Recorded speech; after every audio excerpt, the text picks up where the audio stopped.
following story has been brought to you by StoriesToInspire.org. I want to end off and just tell you an unbelievable concept that took place at that time in the war of Gaza. And I heard this from my brother who runs a yeshiva in Eretz Yisrael called Yesod, nicknamed Last Stop, who had actually one of the guys in his yeshiva who was one of the commanders of a very elite group. And this group was sent into Gaza.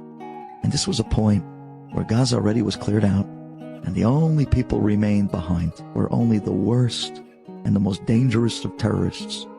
And they were sitting and waiting to continue fighting the war against Israel. And listen to what this commander says. This commander says that he was given the orders to enter a certain block in Gaza. Now at that time, you have to understand, ladies and gentlemen, listen to me.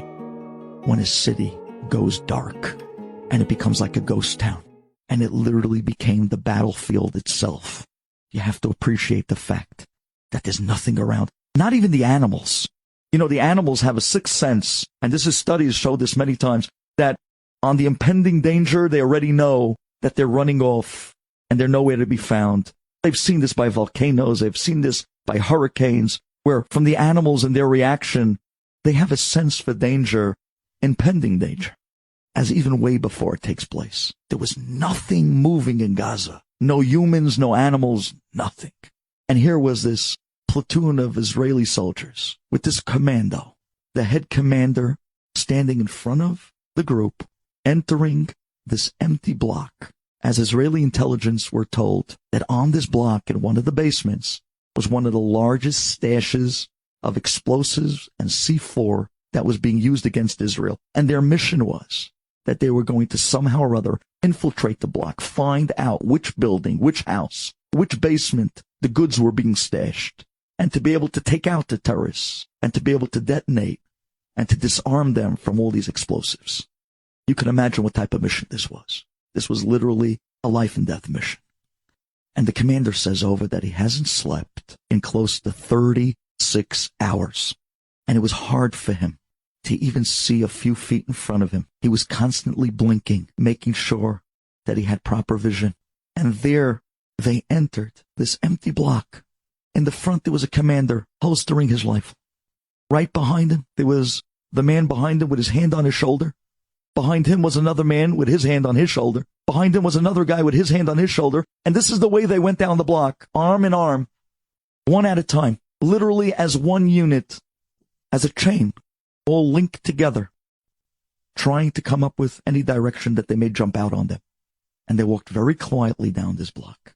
As they started coming down this empty street, the commander suddenly saw something incredible. This white dove comes flying off of the roof of one of the buildings. On a city that the animals have been long gone, this white dove flies right down the middle of the street as if it's coming in front of the commander and his platoon of Israeli soldiers. And then to make matters even more crazy, this white dove lands in midair right in front of the commander's face. And it flaps its wings and hovers right in the air. And the commander's looking at this bird, and he's blinking as if to try to make sure he's not hallucinating. And he knows he hasn't slept in 36 hours, but this doesn't seem right. And the bird literally looks like it's floating in midair. And he just can't make out what's going on. So with the tip of his rifle, he starts leaning forward to nudge the bird with his rifle. And just when he was about to touch the bird, the guy behind him with his hand on his shoulder pulls him back. And that was a sign not to take another step. The commander didn't move, he froze. And then when he took a second look, he saw exactly why.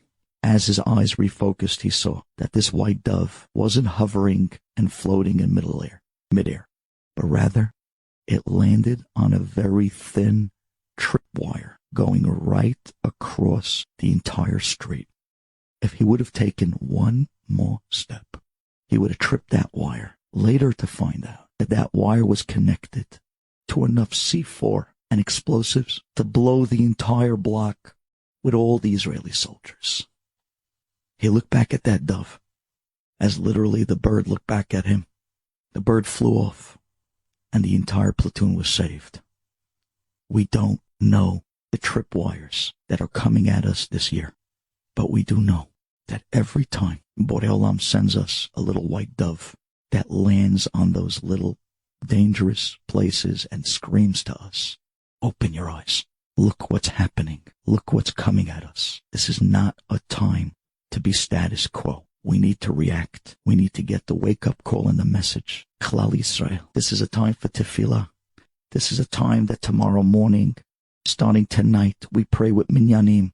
We don't miss a minyan. This is a time that our Shmirat Shabbat gets better. This is a time where we learn an extra few minutes of Torah on our study. And if we haven't been learning Torah, now's the time to find a shul, daf yomi shiur, something that will enable Klal Yisrael and the Haganah, which is our Torah that's magne umatzle, to continue to protect us, so that finally we'll be zocheh, that no matter what's coming at us the coming year, Borei Olam will finally shine on us.